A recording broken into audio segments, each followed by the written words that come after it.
Social media loves the driven woman archetype, the one who never quits, the one who keeps leveling up. But that image also has a hidden cost because every time people praise your drive, your nervous system hears, see, you're only valuable when you're producing. And that's how relapse happens. When you start to feel better, you then mistake calmness for laziness, and you confuse peace for complacency. And then you start sprinting again, not because you want to, but because you're terrified to lose momentum. That's why rebuilding your nervous system isn't about motivation, it's about trust. It's learning that rest doesn't mean regression, that slowing down isn't about falling behind. It's remembering that survival mode might have saved you once, and it was your body protecting you. But it's not meant to be your permanent address. This is Hustle Rebels, a space for people who know how to grind, but are starting to question the cost. I spent years as a firefighter paramedic living in high alert mode, thinking that burnout meant I just wasn't resilient enough. Turns out my nervous system never got the memo that the danger had passed. And I see the same thing in leaders, professionals, and high achievers everywhere. They're successful on paper, but exhausted underneath it.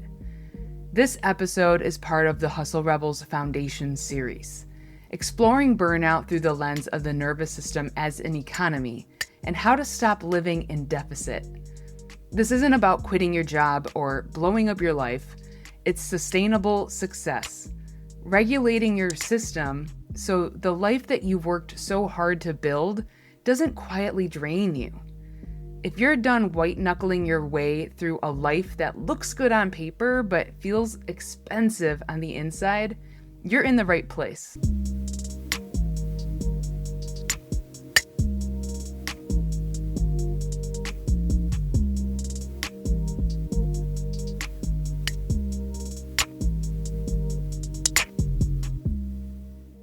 All right, welcome.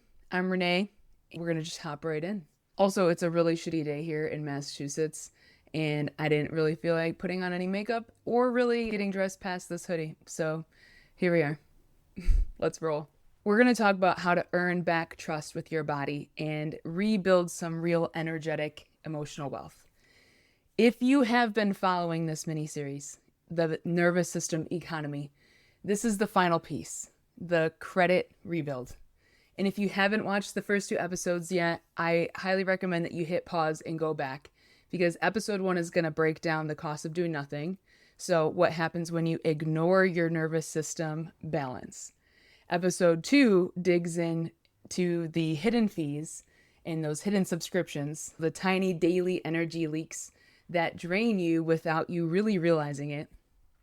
And then in this specific episode, we're going to pull it all together, and by the end of it, you're going to understand how to rebuild that trust with your body after burnout and the difference between healing and just resting, how to identify your debt habits and how to start creating some real deposits, what inner authority actually means, and how to lead your life from calm instead of chaos. And then if you're ready to really stop emotionally overspending and start building some real energetic wealth, then this is the episode to really stick around for. There's a point after burnout where everything finally goes quiet, and that silence is almost more uncomfortable than the chaos was. When you've spent years in survival mode, calm just doesn't feel safe, and it almost feels suspicious. It's like foreign. You're always waiting for that other shoe to drop. And that's what this episode is about, the rebuild. Episode 1 was about realizing how you've been overspending, and episode 2 was about finding those hidden fees and subscriptions that drain you. This one is about rebuilding your nervous system and connecting your body to that trust. Not necessarily through hacks, not through productivity disguised as healing, which is what we are basically always sold in this culture, but through consistency, safety, and evidence that you won't abandon yourself again, which is what your nervous system needs. Because once your body stops trusting you, the real work isn't in hustling and doing more. It's proving slowly, daily, that this time it's different. So there's a facade of drive. People tell me all the time, you're so driven, you always do so much. I get why they say it, because from the outside, especially like social media, that's what it looks like. But what they don't see is that sometimes being driven isn't necessarily passion, it's survival. Sometimes I'm driven because I have to be, because the bills don't wait for regulation and the world doesn't pause for healing. Other times it's because my life literally got ripped out from underneath me, my career and my identity and all of these things that I have built, just gone overnight because of unexpected health issues. There's no luxury of defeat when your back's against the wall in the corner. You just have to move. You have to rebuild. You just go again. There's no other decision. And from the outside, it just inherently looks like resilience and it looks like motivation. But on the inside, it's a cocktail of burnout and adrenaline, barely disguised as drive. And that's really the part that nobody talks about, right? It's that expectation to keep up this facade. The pressure to still look okay and to still produce, to post, to smile, and to perform. Social media loves the driven woman archetype, the one who never quits, the one who keeps leveling up. But that image also has a hidden cost, because every time people praise your drive, your nervous system hears, see, you're only valuable when you're producing. And that's how relapse happens. When you start to feel better, you then mistake calmness for laziness, and you confuse peace for complacency. And then you start sprinting again, not because you want to, but because you're terrified to lose momentum. That's why rebuilding your nervous system isn't about motivation, it's about trust. It's learning that rest doesn't mean regression, that slowing down isn't about falling behind. It's remembering that survival mode might have saved you once, and it was your body protecting you. But it's not meant to be your permanent address. When you've been in survival mode for too long, your body just stops trusting you. It's not punishment, and it's not the world out to get you. It's protection. Think about it this way. If somebody borrowed money from you over and over and over, and they never paid you back, you would stop lending them money, right? It's just common sense. That is your body.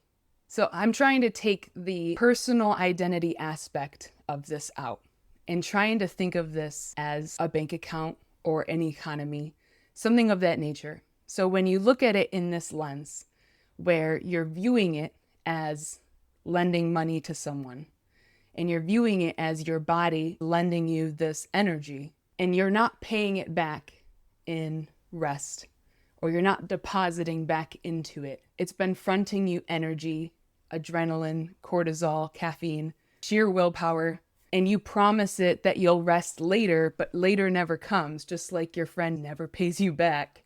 So now when you try to slow down, your body just doesn't believe you anymore. Just like you don't believe your friend anymore. That's why rest feels so uncomfortable, and your mind races the second you sit still. That's why peace feels unsafe. You can't rebuild that trust overnight. You rebuild it through evidence, one small deposit at a time. And every time you rest without guilt, that's a deposit. Oh, I got the hiccups. And every time you breathe before reacting, that's a deposit. Every time you feed yourself something real, something healthy, you sleep before you crash, or you stop saying yes out of guilt, that's a deposit. That's how trust is earned again with your body. It's repetitive because your nervous system likes repetition, not through grand gestures, through consistency. Your nervous system doesn't care about motivational speeches or vision boards. There's nothing wrong with that. But it just wants proof that this time you're going to keep your promises. Here's the truth. Every action you take is either a deposit or a debt. You're either building nervous system wealth or you're spending it Most of us rack up debt without even realizing it because it's disguised as normal. Here are some debt habits. And this is something that you can even do on your own, where you're making a list of things that are personal to you. So specifically saying yes when you want to say no. You think you're being easygoing or helpful, but really you're paying other people's energy bills with your own bandwidth. Every time you override your own boundary, your body is literally footing the bill for someone else. Another example would be skipping meals, especially when you joke about it. For example, I can afford to miss a meal or two. That's not discipline. It's literally body shaming disguised as productivity. You're not saving time, and you're teaching your nervous system that nourishment is optional. Another one would be ignoring body cues. I'm still recovering from back surgery from about a year and a half ago. I'm also still learning in physical therapy what's a good pain and what's a bad pain feel like. So when I should push and when I should stop. There's a difference between discomfort that builds strength and pain that signals danger. And sometimes that means even telling my PT, hey, this hurts and we should probably change this up. And then there's another difference when he's elbow deep into my glute and I'm trying not to scream because it hurts so bad. The old me would have just said to suck it up. And the new me knows that I need to listen to my body and that that's a strength. Because if you work through that, then that's going to cause more damage than good. Which, speaking of the next one, would be working past fatigue. Hustle culture glorifies this one. Push through. Just get it done. You'll sleep when you're dead. But if your body's screaming to stop every rep, every late night email, every extra shift, that's a withdrawal from your long-term energy savings. You don't build capacity by running yourself into overdraft. Another example would be overanalyzing every single interaction or every scenario. That spiral after a conversation, replaying what you said, what they meant, whether you sounded stupid, that's not reflection, that's rumination. It's energy leak in disguise. Literally interrupt that feedback loop. Put on a specific song that helps you. Watch a quick video on YouTube. Move your body. Eat something nourishing. Replace that thought loop with intention. Say out loud the words, I can't control the outcome of that conversation, but I'm glad I said my piece. Next time, I'll be more responsive, not reactive. That's how you can turn an energy leak into a deposit right in the moment. That's something that you can do. Split second, I'm going to take an energy debt into a deposit, which, speaking of deposit habits, here are some examples of some deposit habits that you can write down. You can take these and put them into a specific personal deposit habit that you can then create for yourself. So some examples of these would be resting before you crash, not waiting until you're completely fried to stop. Rest is proactive, not reactive. Another example would be saying no and surviving it. I know, novel idea. The first time that you do say no and nobody dies, that's nervous system wealth. The more that you do it, the more repetition that you're giving proof to your nervous system. Eating enough, not necessarily perfectly, but enough. Meals aren't rewards for productivity. They're deposits into your capacity account. Being honest about your capacity is another one. Literally just saying, I can't right now. That is a complete sentence. No explanation needed. You can literally just say those words. I can't right now. Or I don't want to. I know, it sounds weird, but you're allowed to say, I don't want to, without any explanation. And it's one of the most financially sound things that you can ever say for your nervous system. Another example would be just letting stillness exist without trying to fix anything. That uncomfortable quiet, that's where regulation can earn some interest. Because healing isn't just what you stopped doing. It's how you redirect your energy. You don't get rich by never spending. You get rich by spending wisely. This is all about the quiet work. Because quiet work isn't glamorous. It's going to be a little bit of a reflection moment for you guys. It doesn't trend on social media. Nobody claps for what you do in the quiet, but it's the most powerful thing that you will ever do. It's choosing silence when chaos feels familiar. Sometimes it's deleting the apps that spike your heart rate and your nervous system. It's taking your healing offline, not for attention, but integrity.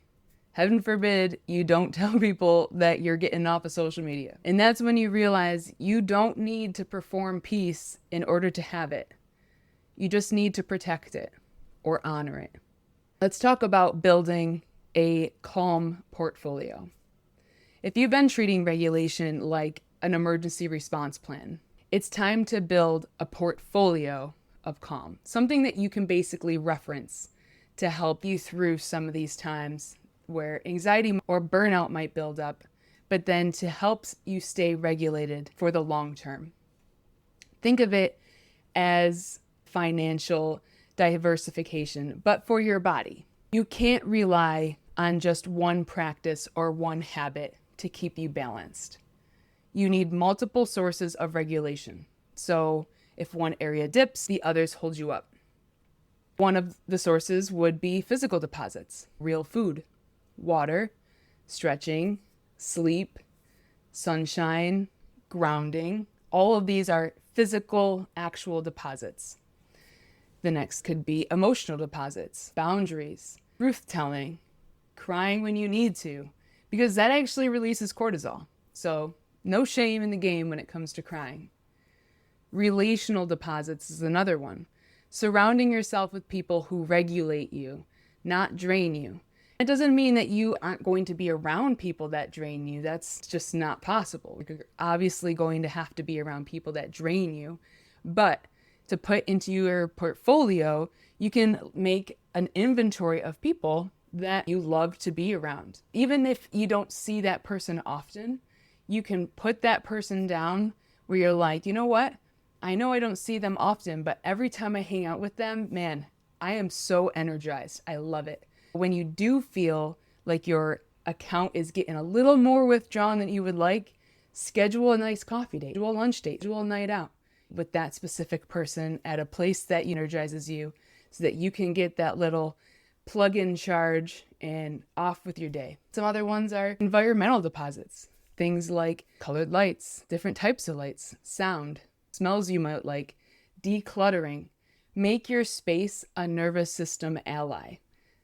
You have things like spiritual deposits, stillness, faith, surrender, prayer, meditation, whatever might ground you in something that is higher than you. So once you build that, that would be a resource for you as a calm portfolio. Just like investing, consistency beats intensity every single time. There's no reason to be intense, but you do need to be consistent. 5 minutes of presence is worth more than 5 hours of self-abandonment. If you're consistently doing 5-10 minutes of grounding or meditation every single day, it's so much better than going hard one day a week and getting lost in it. Consistency every single day, and you can prove to your nervous system. And that's how you build that emotional, energetic wealth. Not by doing everything all at once, that's overwhelming, but by doing the small things often with intention. Once you've built this consistency, you start to feel something you probably haven't felt in a long time. We're going to talk about this word authority. It can get a little bit of a bad rep. I've been told many a times that I have a problem with authority. But this isn't the loud, performative kind of authority. Not the kind that barks orders, micromanages, or proves worth through control. Real authority, inner authority. And authority and control look very similar on the surface, but energetically, they couldn't be more different. Control comes from fear. It's rooted in insecurity and the belief that if you don't manage everything, it will just all fall apart. Control tightens, it constricts, it micromanages, and it grips. It drains energy because it's literally fueled by anxiety and distrust of others, of yourself, of the outcome. But authority, on the other hand, that's born from self-trust. It's quiet, it's grounded, it's steady. Authority doesn't need to prove anything. It simply is. It's that embodied, I've got this energy that doesn't need to shout to be heard. Inner authority is the ability to stay regulated while you lead yourself. Whether that means leading a team, a family, or your own healing, it's knowing that you can make decisions without betraying your body. It's the confidence that comes from congruence, when what you think, feel, and say all align. Authority doesn't control outcomes, it influences energy. It's the nervous system's version of leadership, calm, responsive, and adaptable. When you lead from control, you burn energy trying to force alignment. But when you lead from authority, you conserve energy by embodying alignment because you are aligned. That's why calm is so magnetic. People feel safe around true inner authority because safety isn't in your words, it's in your nervous system. That's the true language of every nervous system. For me, reclaiming authority meant finally letting go of the idea that being dependable meant being disposable. It meant realizing that real leadership doesn't come from doing more. It comes from just being present. Control is about domination. Authority is about direction. Control says, I will make it happen, while authority says, I will hold space while it unfolds. And that's the difference between surviving your life and leading your life. When you reclaim your inner authority, you stop performing wellness, you stop chasing your worth, and you stop mistaking exhaustion for purpose, because calm doesn't ask for validation. It is the validation. That's the kind of power that doesn't need to prove. It just leads. Here's a second reflection moment that I want to have with you. This is what I want you to internalize as your new normal. Here's what a rebuild really should feel like. You stop craving chaos, and you stop mistaking anxiety for ambition. You stop apologizing for needing to slow down. At first, this is going to feel really weird, even wrong, because your nervous system is literally addicted to urgency. It's addicted to it. But eventually, the more you do it, your nervous system needs repetition, then it starts to click. And you notice that peace isn't boring. It's clarity, it's capacity, it's space. You stop needing constant proof that you're doing enough because you've already proven to your nervous system. Healing isn't what you post about on social media. It's what you practice when nobody's watching.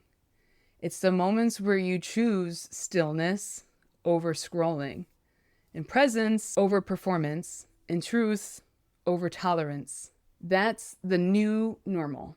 If you've followed this series from the start, the cost of doing nothing, to the hidden fees, and now to the last one, the emotional credit rebuild, you've basically done an audit of your own nervous system economy.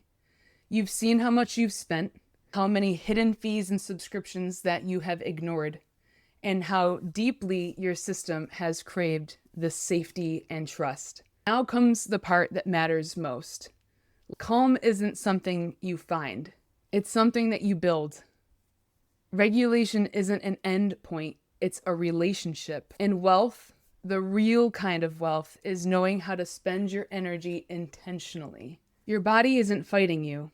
It's been fighting for you this entire time and protecting you. So if you're watching this and a part of you still feels stuck or unmotivated, I want you to know that you are not behind and you're not broken. You're just rebuilding trust. And that takes time. Think of how many years it took to break that trust. Your body doesn't want to survive you anymore. It doesn't want to live in this survival mode. It wants to partner with you. Let this be the moment that you stop hustling for your worth and you start building your wealth, one nervous system deposit at a time.